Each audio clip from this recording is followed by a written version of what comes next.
Thank you, Mr. Chairman. Mr. Chairman, I don't think that the Minister who just spoke really knows what accountability is in the context of this bill, because what I heard from him was a speech about the functions of ministers and not about their accountability at all. In fact, this bill is fatally flawed as far as accountability and many other aspects of it are concerned. Section 18, as agreed by the Select Committee, makes it clear that topics are to be prescribed by regulation and that will be not an independent method of selecting topics for reporting. There is no point, Mr. Chairman, in having a Section 14 which imposes a duty on the Secretary and the Government statistician to report and act independently, when that is not the case as far as the selection of topics by ministers are concerned. And there's no point in having a section in 15 imposing a duty on the Secretary and on the Government statistician to report fairly and accurately, when that is also not something that is required of the Minister in setting the regulations to determine what the topics are. So the truth is that it is purely and completely a function of the ministers as to what topics are to be reported on. And that is not independence, and that is not accountability.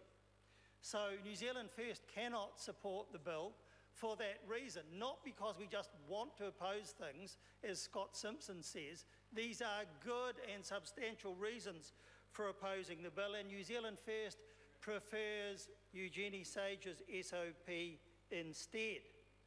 Says the ministers may cause regulations to be made prescribing topics for both synthesis reports and domain reports, and that means they can choose what they feel should be reported on, and they can also choose that something will not be reported on, presumably if that wouldn't be convenient for the government.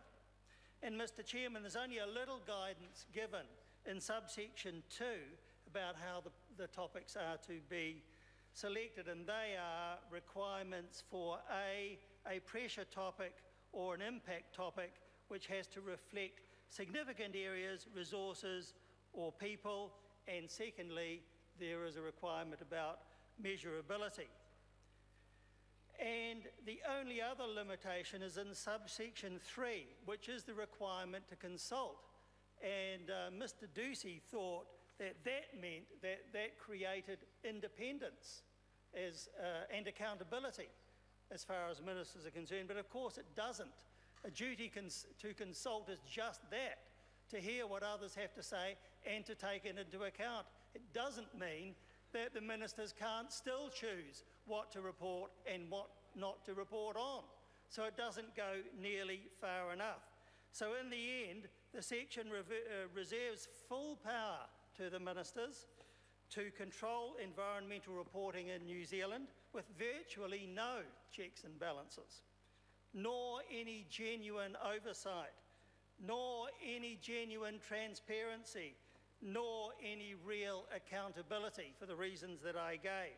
And Mr. Chairman, the ministers as a result will have virtual carte blanche to do as they wish as far as environmental reporting is concerned in New Zealand, and they will have massive manoeuvring room in deciding that, and they will have huge opportunities for manipulation, political manipulation as far as that is concerned, and most of all, they will have the power to actually prevent reporting on topics which it is not convenient for the government to have reports on. Mr. Chairman, there are two good alternatives to what is proposed in the bill. And one is that there could be a schedule in the Act every 3 years to determine what the topics should be. And if it's only done every 3 years, that is not an excessive imposition on the Parliament. And that's actually democracy. It means the members in this House would have the opportunity to say what the topic should be. That would be debated in public, and the public would therefore get a good grip on what was happening. But that's not going to be the case under this bill. And the other alternative, Mr. Chairman, the other alternative, Mr. Chairman, Dennis O'Rourke. the other alternative is Eugenie Sage's SOP, which provides that jointly the Secretary responsible for the Environment Act and the government statistician would determine what the topics would be. That is independence. That is a system that doesn't involve ministers at all and excludes the possibility of political interference. That is what independence means, not what some of the members on the other side of the House think it means. Mr. Chairman, the only other thing I wanted to mention about this part was section 16, because it has not been sufficiently altered by the committee, indeed not really altered at all.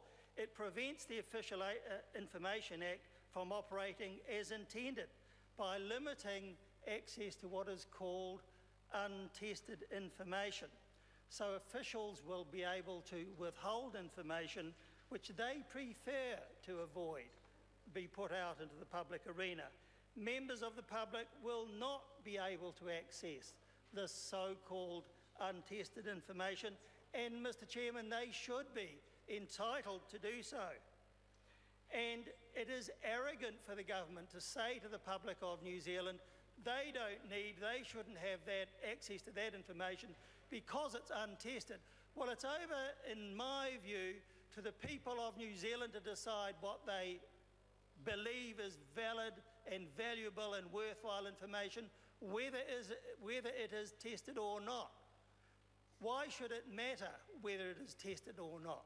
The public should still have access to it. It is for them to decide whether it is of value and not for some official to do so. Nowhere else, I believe, in similar legislation is an excuse like that given for excluding the operation of the Official Information Act.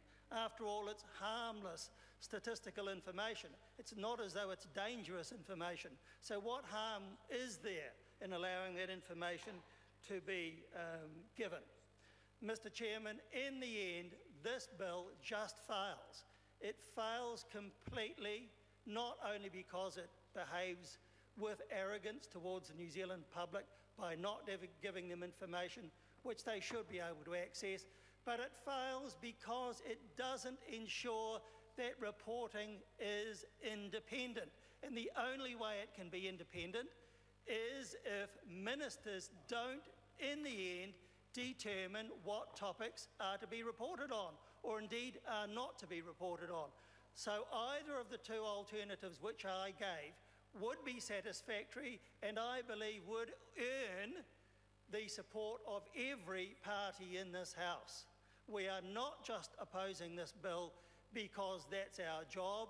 We are opposing it for good and substantial reasons, and if the government was to move on this in the way that I and others have suggested, it would earn full support right across the House, because we all want to see a high standard of environmental reporting that can only be achieved without political interference, with independence and with genuine accountability. This bill just doesn't measure up. Eugenie Sage.